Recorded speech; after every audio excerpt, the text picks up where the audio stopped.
HSL global academy, जो कि आपका जू बाज़ार के पास में ओपन हो चुका है। तो आप लोग ऑफलाइन आकर भी स्टडी कर सकते हैं और BA स्टडी ऑल सब्जेक्ट से अध्ययन करने वाले छात्रों का जो परफॉर्मेंस है वो आपका यहाँ बैनर पर दिया गया है। आप यहाँ देखिएगा और ऑफलाइन आ रहेंगे आप, तो आपका सभी का स्वागत है। आज की वीडियो में हम समझेंगे हिस्ट्री, जो कि आपका फर्स्ट सेमेस्टर से है। यहाँ आपका ये पेपर कोड दिया हुआ है 42701। कुल क्वेश्चन संख्या आपकी 11 रहेगी और आपकी जो पेपर होगा वो होगा 4 पृष्ठ में, ठीक है।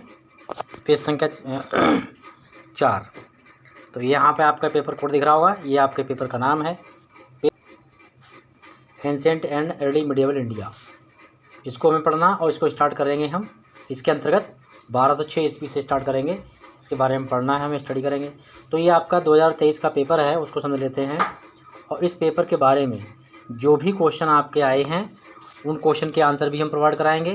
फर्स्ट सेमेस्टर में इंग्लिश लिटरेचर का बहुत कुछ अपलोडेड है, तो प्ले लिस्ट ओपन कीजिएगा जिसके पास भी जो भी सब्जेक्ट है, और अधिक से अधिक आप लोग इस पर जुड़ें, अपने दोस्तों को जोड़िएगा। तो यहाँ पर समझ लेते हैं, आपका 3 घंटे का समय मिलेगा, 75 क्वेश्चन रहेंगे, ठीक है। और आपका 75 आपकी मार्किंग रहेगी, क्वेश्चन आपके 11 रहेंगे और आपका जो 25 नंबर है वो आपके रहेगा मिड टर्म का, ठीक है।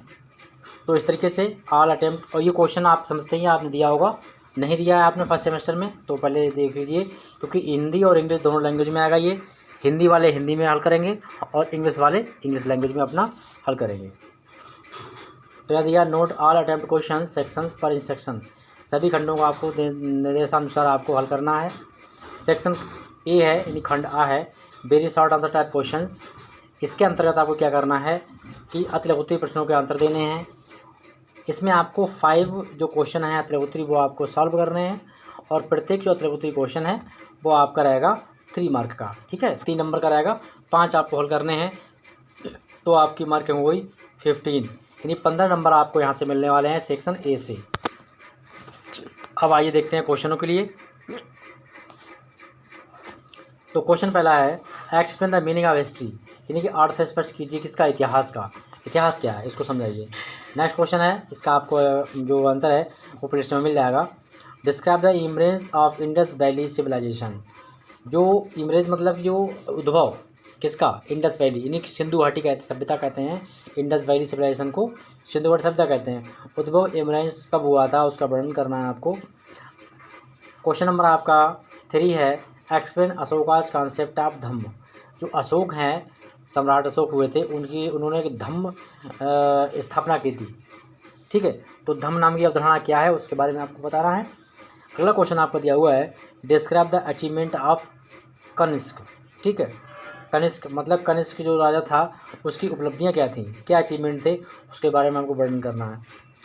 क्वेश्चन नंबर आपका 5 है, illustrates the causes of invention of India by Turks. तुर्क के द्वारा, जो तुर्क सम्राट हुआ करते थे उसमें थे, उनके द्वारा भारत पर आक्रमण किया गया था, तो उस आक्रमण का कारण क्या था, ठीक है, वो आपको बताना है। क्वेश्चन नंबर आप 5 पे कंप्लीट हो गए।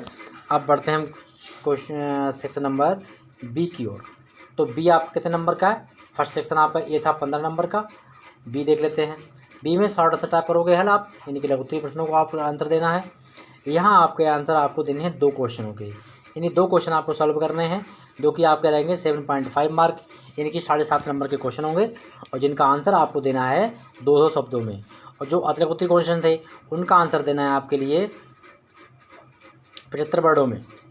और काफ़ी लिस्ट मैंने बना दी है, किसी का मिलिट्री साइंस है वो भी पढ़ सकते हो, फिजिकल एजुकेशन पढ़ सकते हो आप लोग उसके फर्स्ट सेमेस्टर में, और एक शॉर्ट वीडियो अपलोड कर देंगे कि फर्स्ट सेमेस्टर में कौन कौन से विषय हमने पढ़ाए हैं, और आप अपने विषय मैच कर लीजिएगा। जो भी विषय आपके पास है उसकी प्ले लिस्ट जरूर ओपन कीजिएगा। सभी सब्जेक्टों के आधार पर आपको क्वेश्चन पेपर मिलेगा इसमें, ठीक है। तो ये 7.5 नंबर का आपका क्वेश्चन रहेगा, 200 शब्दों में आपको आंसर देना है। तो क्वेश्चन नंबर 5 है, describe the causes decline of the Harappan civilisation, ठीक है। इसको हड़प्पन भी कहते हैं, हिंदी में हड़प्पा कहते हैं, उसमें हड़प्पन कहते हैं इंग्लिश में, ठीक है। तो हड़प्पा सभ्यता के पतन, यानी कि डिक्लाइन पतन कैसे हुआ उनके कारण बताने हैं। तो इनका आंसर आपको मिल जाएगा प्ले लिस्ट में, और जिसका आंसर नहीं मिलेगा कमेंट कीजिएगा, कमेंट के द्वारा आपको हम सोल्यूशन दे देंगे और वीडियो बना के आपको अपलोड करा देंगे। नेक्स्ट आपको दिया हुआ है आपका throw light on the rise of Magadh emperor, जो मगध का साम्राज्य था उसके उत्कर्ष पर प्रकाश डालिए। ठीक है, मतलब कि उसके उत्थान पर प्रकाश डालिए। नेक्स्ट क्वेश्चन है आपका 8। क्वेश्चन नंबर 8 है describe the causes of rise of federalism. Federalism मतलब कि सामंतवाद के उदय का कारण क्या थे, उदय के कारणों की आपको व्याख्या करनी है, बताना है। ठीक है, और क्वेश्चन नंबर 8 हो गया। अब आपका आ रहा है सेक्शन नंबर सी। पूरा पेपर आपको हल करवाएंगे, सब समझाएंगे इसमें, और फुल डिटेल के लिए आपको प्ले स्टोर ओपन करनी है। फर्स्ट सेमेस्टर वाले किसी भी सब्जेक्ट से आप हो तो प्ले स्टोर ओपन कीजिएगा, बहुत कुछ है, अपने दोस्तों को जोड़िएगा। Note, attempt all questions of the following, each question carries 15 mark. आपको सारे क्वेश्चन हल करने हैं, और कितने नंबर का क्वेश्चन आपका है, 15 मार्क का है। ठीक है, आंसर आपको देना है 500 to 800 वर्ड्स, यानी कि 500 से 800 शब्दों तक आपको इसका आंसर देना है। तो लॉन्ग आंसर कैसे लिखना है, ये सारी बातें आपको अगली वीडियो में मिलेंगी जानने के लिए। और दोस्तों में 5 दोस्तों तक आपको वीडियो जरूर भेजनी है, और उस चैनल को भी आपको ग्रो करना है। आपका अपना चैनल है, मैंने हर सेमेस्टर में बच्चों की हेल्प की है, और इस सेमेस्टर में भी आप बैठ रहे हैं, इसमें भी आपकी हेल्प मिलेगी, आगे भी मिलती रहेगी। Describe the political, social, economic and religious condition of the later Vedic period. उत्तर वैदिक कालीन को कहते हैं लेटर वैदिक पीरियड। ठीक है, क्या करना है इसमें, कालीन या काल कहते हैं, उत्तर वैदिक काल भी कहते हैं, उत्तर वैदिक कालीन भी कहते हैं। इसमें राजनीतिक, पॉलिटिकल, सामाजिक, सोशोलॉजी यानी सोशल एंड आर्थिक, इकोनॉमिक एंड धर्म दशा, रिलीजियस कंडीशन आदि का आपको वर्णन करना है। देखिए यहाँ भी आपको कोड दिया हुआ है। ठीक है, थर्ड सेमेस्टर का हिस्ट्री भी आपके लिए मिल जाएगा।